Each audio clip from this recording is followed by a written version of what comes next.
Bonsoir everyone, welcome to Chacha Paranormal. Tonight I'm truly happy to finally come back to the topic of the Dogman, my favorite cryptid. I absolutely love this subject, and that's precisely the problem. Dogman testimonies in France are hard to find, but after digging a little deeper, I came across an amazing YouTube channel, Konnexion, which talks about paranormal topics. Its creator, named Virgile, is a very brilliant guy, an artist and a hip-hop dance expert. He has met himself a Dogman a very long time ago. That experience led him many years later to create this channel dedicated to mysteries and the unexplained. He tells his story in an interview on another French paranormal channel called La Carte du Surnaturel. I'll put all the links in the description below. And of course, business as usual, all the images shown in this video are only here to illustrate the stories according to my own perspective. So here's the stories that Virgile shared. We are in the first semester of 2003. In the countryside of the town region, Virgile is about 20 years old. He's a perfectly sane and rational individual. At that time of year, night falls quickly. Virgile is driving through the countryside at night to visit his girlfriend back then. As he reaches a turn, his headlights illuminate something. He's not scared, but surprised. He's not entirely relaxed either. As he gets closer, the young man sees a dark mass crouched in the distance, a creature that remains still, head down. The beast is eating a piece of animal carcass, most likely hit earlier by a car. The largest part of the carcass is pinned beneath one of his knees. The creature, with long arms, eats with both hands like a human being. It eats with mouth closed, not showing its fangs. Apparently this monster has manners. The beast is black as the night, a black so deep it feels almost supernatural. Its fur shines in the darkness, shining like that of a horse. Its neck is thick with hair. Suddenly the unknown creature raises its head, with a posture and a delicacy that doesn't make Virgile feel like he's facing an ordinary animal. Its head is wide, with a medium-length muzzle, and yet there's something almost human about it. It follows Virgile with its gaze. His almond-shaped eyes, without pupils, are of a blazing yellow, and they stare directly at Virgile inside the car. A precise, focused look, despite the glare of the headlights. Even a few seconds later, when his headlights no longer lit up the beast, the young man can still see the creature's eyes glowing in the darkness. Once the creature disappears from view, Virgile keeps driving, his mind racing with 1,000 questions. Something, however, gives him the feeling that it was a female. Nothing had prepared him for such an experience. Even though he grew up watching the X-Files, like many in my generation, we tend to think that all of this is nothing more than American folklore. Virgile never would have imagined facing such a phenomenon in France. And yet strange things do happen in France. That is the only reason I created this channel. Weird things don't only happen in America.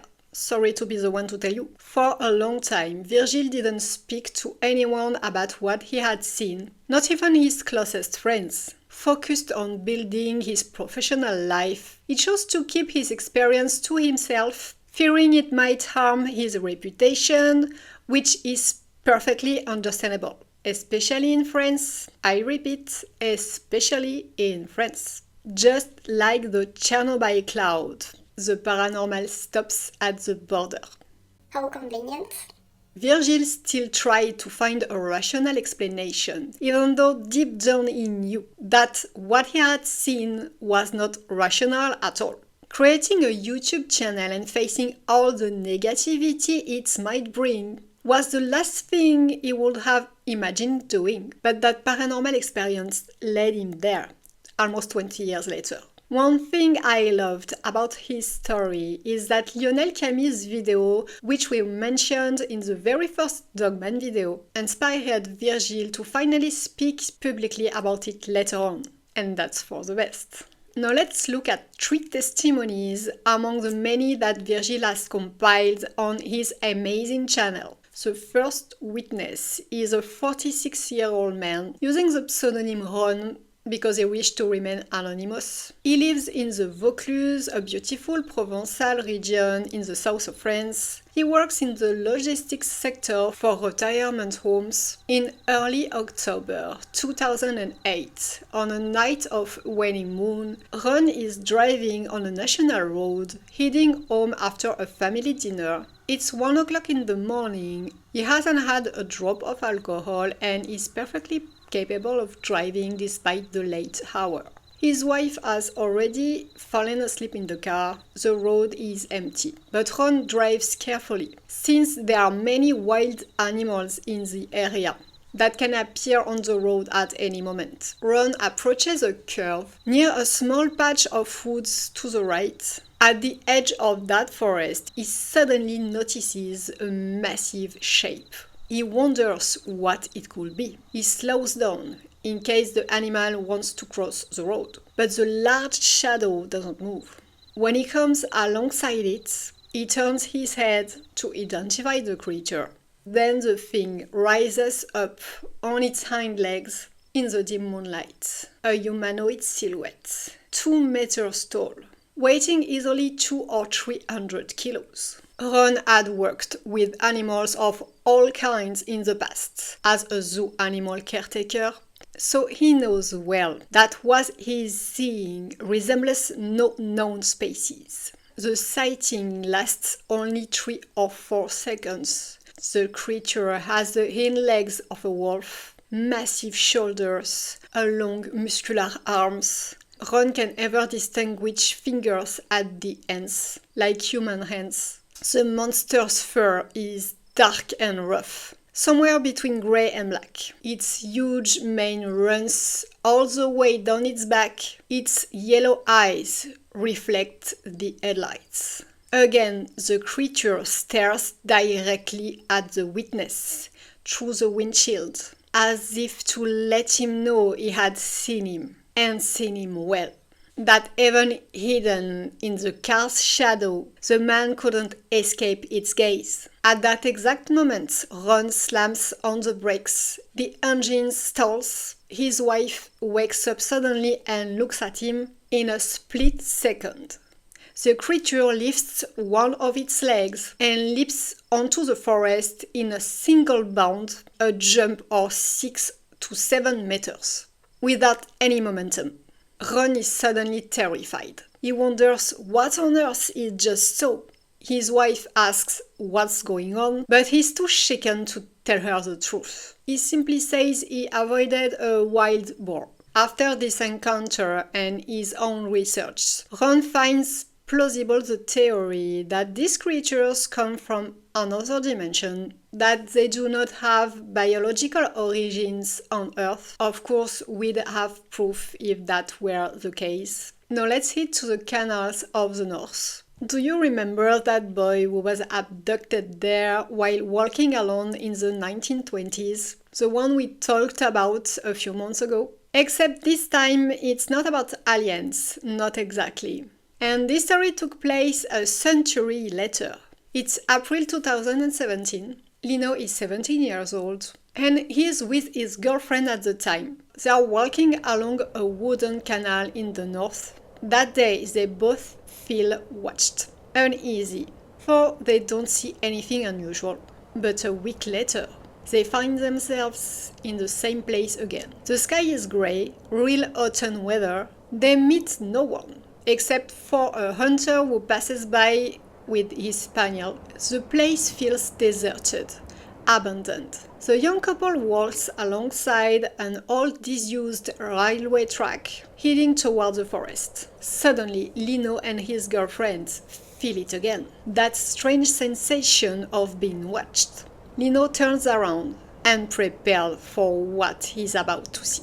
A huge creature is staring at them from the entrance of the forest. He turns toward his girlfriend, who's frozen, eyes wide open. There's no doubt. She's seen it too. It's right there, real and tangible. Lino is seized by panic. He starts trembling all over. The beast keeps watching them, a grey monster about 2 meters tall, with the head of a wolf. A wolf with a human-like body and a long muzzle. Its black, piercing eyes chill them to the bone. The beast stares intensely. Lino feels he'd been scanned by the creature, as if it's judging him, trying to pierce into his soul and draw out whatever darkness might dwell within. A profoundly disturbing feeling. Then the creature moves slightly to the left, then to the right. It looks at the young couple again and places one clawed paw on the trunk of a tree. It starts walking away, turns its head to cast one last look at them, and disappears among the trees. As fast as lightning, as if it had dematerialized right after pushing off from the tree. As they approach the pine tree the creature had touched, Lino notices that the bark has been torn off, deep, raw gashes from which sap is oozing. His girlfriend, terrified, insists they leave immediately. But Lino, as if called or hypnotized, begins walking toward the forest, toward where the creature vanished. His girlfriend runs and puts a hand on his shoulder. At that moment, Lino comes to his senses, and is panicked again. They turn around and hurry away, shaken, before night begins to fall. A few years later, Lino went wild camping for more than a year, out of passion and love for nature, pitching his tent alone in the most remote forest, yet he never again saw anything like that. Now let's move to the Isère region. It was about 1,000 years ago, at the beginning of the summer. David was around 23 years old at the time. He lived in a small rural town and often spent his evenings at a friend's place in a nearby hamlet. About 15 minutes drive from home, roads that wound only through forest. That night, David left his friend's house at around 3 o'clock in the morning. He was always careful never to drink before driving. As he turned a bend, David suddenly saw a large animal-like shape curled up by the roadside. At first he thought it was a dog, crawling strangely on the ground. Then suddenly, surprised, the thing straightened up and leaped in the same direction as the car. The beast darted ahead, moving at an incredible speed. The strangest part was that it didn't seem to run. It moved so fast that it looked like it was levitating, a speed almost supernatural. David lost sight of it and kept driving, but only a few moments later, as he followed the road through the pitch-black forest, something was waiting for him. Motionless, right in the middle of the road. Something that blocked his path like an ambush.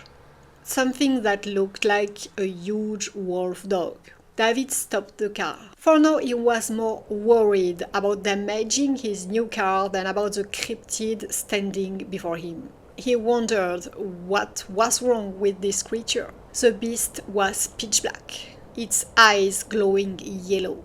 Again David felt it, that the creature could see him perfectly, that it knew exactly where he was inside the car. But that wasn't the end of the terror. At the same instant, in his review mirror, David saw the other animal, the one he'd encountered earlier. He realized then how deformed, how monstrous it truly was. The creature moved back and forth around the car, as if playing with the driver's fear inside.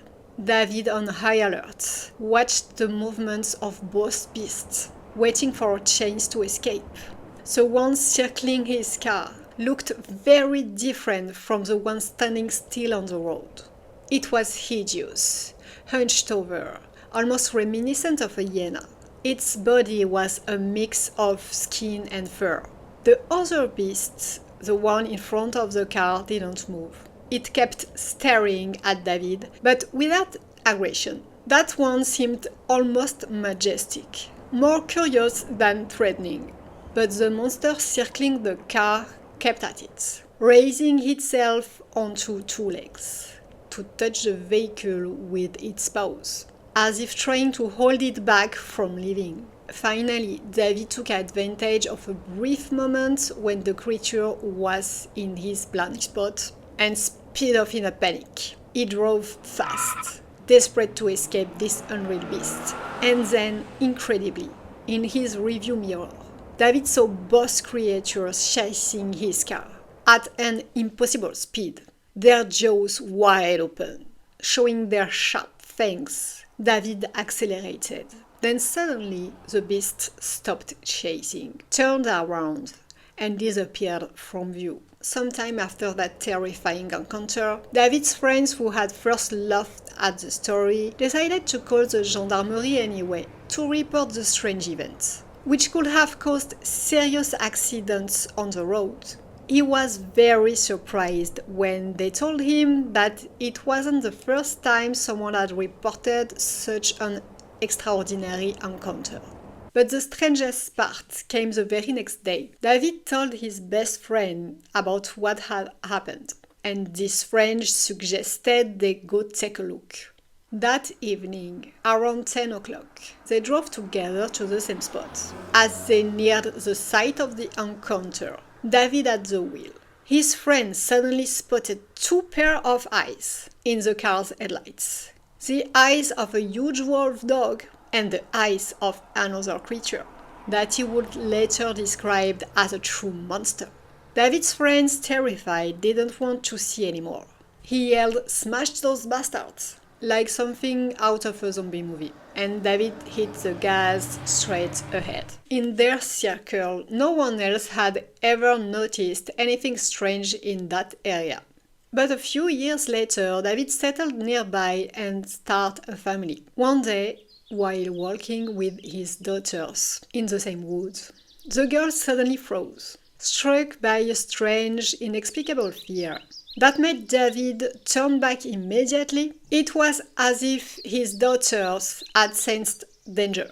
Later, when David told his story to his father, who lives in an isolated property up in the mountains, his father admitted that about 5 years earlier, he had seen a very tall creature with glowing red eyes watching him from the end of his land. His dogs, terrified, ran away. Brave as he was, his father stepped forward with a flashlight to illuminate the creature, but before he could reach it, the creature slowly turned its head and walked away. That's all for tonight. I hope you enjoyed these stories. You can find the full testimonies through the links in the description. I don't advise you to meet a dogman, but I highly recommend visiting this channel, which is a real gold mine.